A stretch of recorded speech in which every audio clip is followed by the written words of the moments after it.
Good morning बच्चों। आज हम करने जा रहे हैं अपनी वर्कशीट 60 विषय विज्ञान कक्षा 10 हमारी डेट 25 नवंबर के लिए। तो चलिए शुरू करते हैं। हम पढ़ रहे थे अपना पाठ मानव नेत्र तथा रंग बिरंगा संसार। आज की वर्कशीट में हम देखेंगे कि जो तारे हैं वो क्यों टिमटिमाते हुए दिखते हैं हमें, जो हमारा आसमान है वो हमें नीला क्यों दिखता है। तो इन चीज़ों के बारे में आज हम पढ़ेंगे। तो देखो, सबसे पहले आपको पता होना चाहिए वायुमंडलीय अपवर्तन क्या होता है, क्योंकि ये सब वायुमंडल के ही क्या है, जो तारे हैं आसमान है वायुमंडल के अंदर तो ये आएंगे ही। तो वायुमंडल अपवर्तन क्या होता है? अपवर्तन आपको पता है कि किसी भी चीज़ को जब आपका एक माध्यम से दूसरे माध्यम में प्रकाश की किरण जाती है तो क्या होता है, वो मुड़ जाती है। ठीक है, तो उसी को अपवर्तन बोलते हैं। वायुमंडलीय अपवर्तन क्या होगा? जो वायुमंडल में अपवर्तन होगा। तो देखो क्या परिभाषा होगी, वायुमंडलीय अस्थिरता के कारण प्रकाश का अपवर्तन वायुमंडलीय अपवर्तन कहलाता है। जो हमारा वायुमंडल है उसमें अस्थिरता है, क्योंकि अलग अलग बहुत सारी क्या होती है उसमें सघनता होती है।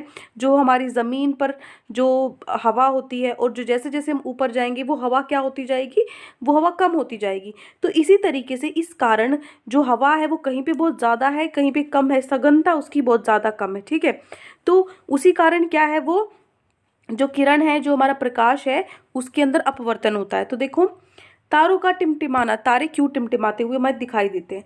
जो तारों का प्रकाश है वो पृथ्वी के पर्यावरण में प्रवेश करता है। जब हमारे अर्थ के ऊपर, जो हमारी पृथ्वी पर वो आता है, तो वातावरण में अलग अलग ऊंचाई पर वायु की सघनता अलग अलग होने के कारण, अब जो ऊंचाई के हिसाब से, जैसे मैंने आपको बताया, जैसे जैसे आप ऊपर जाओगे जो हवा है उसकी सघनता में बदलाव आएगा। ठीक है, तो वायु की सघनता अलग अलग होने के कारण जो तारों का प्रकाश है वो लगातार क्या होता रहता है, अपवर्तित होता रहता है। ठीक है, अपवर्तित मतलब मुड़ना। तो इसके कारण जो तारों है, तारों की आभासी स्थिति तारों की वास्तविक स्थिति से थोड़ा ऊपर होती है। मतलब जहां आपको तारा दिखता है एग्जैक्टली वहां तारा नहीं होता, वो आपको थोड़ा ऊपर दिखता है। तारा यहाँ है, आपको दिख यहाँ रहा है। ठीक है, तो जो उसकी आभासी स्थिति होगी वो वास्तविक स्थिति से क्या होती है, थोड़ी ऊपर होती है। तो वातावरण में वायु की स्थिति स्थिर नहीं रहती। वातावरण में वायु सदैव कम या ज़्यादा गति से चलती रहती है ना। आपको पता है जो वायु कभी वो कम होती है, कभी ज़्यादा तेज़ होती है। तो इस कारण वायु की सघनता बदलती रहती है, इसी कारण उसमें बदलाव होता रहता है। तो जिससे पृथ्वी पर पहुंचने वाले तारे का जो प्रकाश है वो कम या ज़्यादा होता रहता है, क्योंकि वायु की सघनता कम या ज़्यादा होती है, तो जो प्रकाश आ रहा है वो भी कम या ज़्यादा होता रहता है। इसलिए कहा जाता है कि जो तारे हैं वो टिमटिमाते हैं। किस कारण? इन दो कारणों के लिए। देखो कौन से कारण, एक तो है वायुमंडलीय अपवर्तन के कारण तारों की आभासी व वास्तविक स्थिति में क्या होता है, अंतर होता है। जहां पर एग्जैक्टली तारा होता है वहां से हमें थोड़ा दूर हमें तारा दिखता है। दूसरा, जो वायुमंडलीय अपवर्तन के कारण पृथ्वी पर पहुंचने वाले तारों के प्रकाश की मात्रा में निरंतर परिवर्तन होता रहता है। ठीक है, क्योंकि जो आपको, जो पृथ्वी में जो आपका वायु है, वायु में सघनता होती है, उसकी जो सघनता में बदलाव होता है उसके कारण पृथ्वी पर पहुंचते पहुंचते तारों की जो मात्रा है उसमें उसमें बदलाव होता रहता है निरंतर। अब देखो, ग्रह इसलिए नहीं टिमटिमाते, जो हमारे ग्रह होते हैं वो भी टिमटिमाने चाहिए। ठीक है, वो भी आसमान में होते हैं, वो क्यों नहीं टिमटिमाते? क्योंकि जो ग्रह होते हैं, प्लैनेट्स जो होते हैं आपके, ग्रह तारों की अपेक्षा पृथ्वी से अधिक समीप होते हैं। तारे ज़्यादा दूर होते हैं हमारी पृथ्वी से, लेकिन जो ग्रह हैं वो हमारी पृथ्वी से इतने दूर नहीं है जितने तारे हैं। ठीक है, तो ग्रहों से पृथ्वी पर आने वाले प्रकाश की मात्रा औसतन एक समान ही रहती है। जो पृथ्वी जो ये हमारे ग्रह हैं उनसे जितना प्रकाश आता है ना वो ज़्यादातर सेम बराबर रहता है पूरे जो हमारा दूरी जितनी वो तय करता है उसमें। ठीक है, अब देखो, उसके बाद है अग्रिम सूर्योदय तथा विलंबित सूर्यास्त। जो सूर्य अस्त होता है और सूर्य उदय होता है, तो जिस प्रकार तारों की जो आभासी और वास्तविक स्थिति में अंतर होता है, उसी प्रकार जो सूर्य उदय होता है और सूर्य अस्त होता है उनके कारण भी आपको पता लगाने की ऐसा क्यों होता है। ठीक है, यहाँ पर भी क्या होता है, जैसे सूरज यहाँ है आपको यहाँ दिखाई दे रहा है। ठीक है, तो ये भी किस कारण होता है ये आपको बताना ही। वैसे ये तो मैं आपको उत्तर बता चुकी हूँ, अभी मैंने तारों का जब आपको समझाया तो वहाँ से आपको समझ में आ ही गया होगा। ठीक है, अब देखो, टिंडल प्रभाव क्या होता है? टिंडल प्रभाव क्या होता है, जो कोलाइडी कण होते हैं, मतलब वो कोलाइडी कण क्या होते हैं, वो पूरी तरह से घुलते नहीं है। जैसे चीनी है आपका, ये नमक है, ये पानी में पूरी तरीके से घुल जाता है। ठीक है, उसमें कोई कण नहीं बचते। तो जो टिंडल प्रभाव में क्या होता है, जो कोलाइडी कण होते हैं, कोलाइड्स होते हैं, जो घुलते नहीं हैं, उनके कण रहते हैं, उनके द्वारा प्रकाश के परिकर्णन की परिघटना टिंडल प्रभाव उत्पन्न करती है। उन पे क्या होता है, जैसे जैसे वो जो कण है, जो हमारे कोलाइडियन कण है, उन पर टकराकर जो प्रकाश है वो क्या करेगा, उसके का जो प्रकाश है वो टकराकर हमें वो दिखेंगे, वो कण हमें क्या करते हैं, दिखते हैं फिर। तो उसी परिघटना को हम क्या बोलते हैं, टिंडल प्रभाव बोलते हैं। जैसे कि प्रकाश का परिकरण क्या होता है, यहाँ पे मैंने एक वर्ड बोला है, कोलाइड कणों के द्वारा प्रकाश के परिकरण। ये क्या होता है प्रकाश के परिकरण, क्या होता है, माध्यम में उपस्थित कोलाइड, जो आपके कोलाइड होते हैं उसके कण द्वारा जो प्रकाश है वो फैल जाता है। ठीक है, तो वो जो फैलता है प्रकाश, उसी को हम बोलते हैं प्रकाश का परिकर्णन। जैसे आपको उदाहरण के तौर पे मैं बताती हूँ, या आपकी सूरज, आपने देखा होगा सुबह अगर आपकी छोटा सा कहीं छेद है या फिर खिड़की है छोटी सी, आप उसको खोलोगे सुबह तो सूरज की रोशनी उसके अंदर से आती है, तो आपको इसमें छोटे छोटे क्या दिखते हैं, उड़ते हुए पार्टिकल्स, कीटाणु से दिखते हैं आपको, है ना। आपने ध्यान से देखना अगर आपने नहीं देखा हो तो। वो क्या होता है, वही टिंडल इफेक्ट होता है। ठीक है, वो कोलाइड कण होते हैं जो आपको दिखते हैं। तो इसी जो ये हमारी परिघटना है, इसको हम टिंडल प्रभाव बोलते हैं। अब देखो उसके बाद है आकाश का नीला रंग। आकाश है वो नीला रंग क्यों दिखाता है, देखो वातावरण के ऊपरी भाग में गैसों व वाष्प के सूक्ष्म कण उपस्थित होते हैं।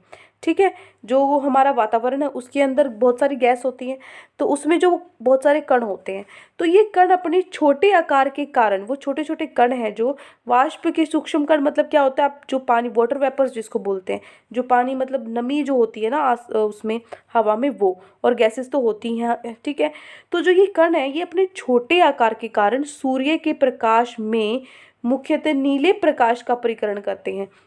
ये छोटे छोटे होते हैं, तो छोटे छोटे होने के कारण ये जिसकी सबसे ज़्यादा कम जो वेवलेंथ होती है, मतलब ये बहुत सारे रंग होते हैं, मैंने आपको कल बताया था, जिसको हम विबग्योर से याद करते हैं। तो उन रंगों में से जो ये नीला रंग है ना, उसका परिकरण करता है, क्योंकि छोटा होता है ना, तो सारे रंगों का परिकरण करना संभव नहीं हो पाता। तो सबसे ज़्यादा ये क्या करता है, छोटे आकार के कारण जो ये कण हैं जो हवा में होते हैं, वो नीले प्रकाश का क्या करते हैं, परिकरण करते हैं। तो इसलिए जो नीला रंग है वो अधिक मात्रा में हम तक पहुंचता है और आकाश में हमें नीला प्रतीत होता है। ठीक है, अब देखो सूर्य उदय एवं सूर्य अस्त के समय सूर्य का रक्ताभ प्रतीत होना, मतलब वो लाल रंग का दिखता है हमें। ऐसा क्यों होता है, देखो सूर्य उदय और सूर्य अस्त के समय सूर्य के क्षितिज के समीप, देखो एक लाइन होती है, ये लाइन होती है, इसके ऊपर अगर उठता है सूरज तो सूर्य क्या हो जाता है, उदय हो जाता है, और जब इस लाइन के नीचे चला जाता है तो सूर्य अस्त हो जाता है। तो ये लाइन है जो, ये सूर्य अस्त के समय सूर्य के क्षितिज के समीप होने के कारण सूर्य के प्रकाश को अधिक दूरी तय करनी होती है।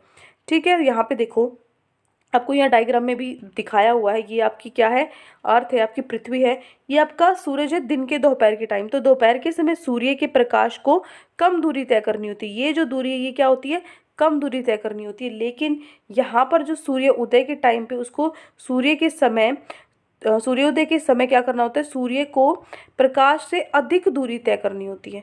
यहाँ पे ये दो पॉइंट आपको ध्यान रखने, इधर कम दूरी तय करनी होती है और यहाँ पर ज़्यादा दूरी उसको तय करनी होती है।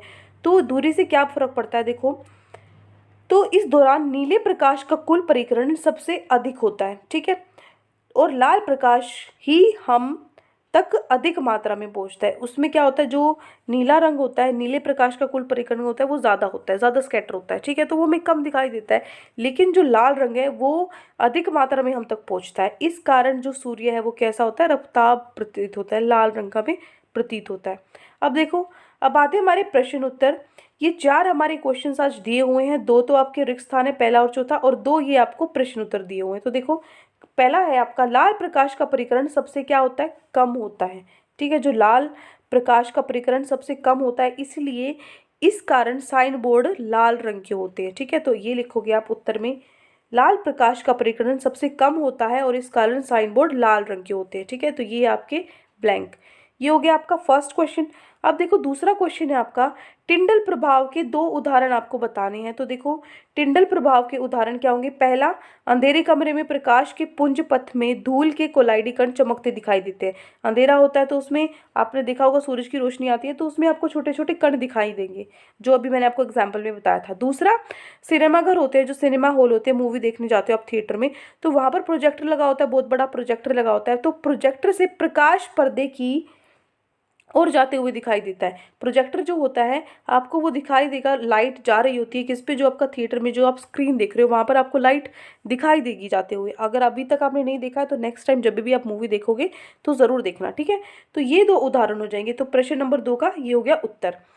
अब हम चलते हमारे प्रश्न नंबर 3 पे। प्रश्न नंबर 3 क्या है, देखो प्रश्न नंबर 3 है, बादल श्वेत क्यों दिखाई देते हैं? तो लिखोगे बादलों में धूल के कण एवं पानी की छोटी छोटी बूंदें होती हैं, अतः इन कणों द्वारा प्रकाश का परिकरण रेले के नियम अनुसार नहीं होता, अपितु ये कण सभी रंगों को लगभग समान रूप से परिकरण कर देते हैं। क्या होता है कि बहुत सारे रंग हैं, जैसे भी हमने बताया था कि आसमान में छोटे कण हैं, तो क्या होता है कि वो नीले रंग का ज़्यादा परिकरण करते हैं, तो हमें नीला रंग दिखाई देता है। लेकिन यहाँ पर क्या होता है कि धूल जो छोटे छोटे ये जो डस्ट पार्टिकल्स होते हैं, जो धूल के कण होते हैं, वो क्या करते हैं, सभी रंगों का एक समान परिकरण करते हैं। तो एक समान परिकरण करते हैं तो सभी रंगों को कुल मिला के जितने भी रंग होते हैं मिलकर आपका वाइट सफ़ेद रंग होता है। सफ़ेद रंग के अंदर ही सारे रंग होते हैं, तो वो सारे रंगों को समान रूप से परिकरण करता है, इसीलिए जो फल स्वरूप है बादल हमें श्वेत दिखाई देता है। ये हो गया आपका प्रश्न नंबर 3। अब चलते हैं हमारे चौथे प्रश्न पे। चौथा प्रश्न है, तारे टिमटिमाते हैं क्योंकि, क्यों टिमटिमाते हैं? तो आप डैश में लिखोगे वातावरण में अलग अलग ऊंचाई पर वायु की सघनता अलग अलग होने के कारण तारों की प्रकाश लगातार अपवर्तित होता है। ये आपको लिखना है अपने चौथे प्रश्न में।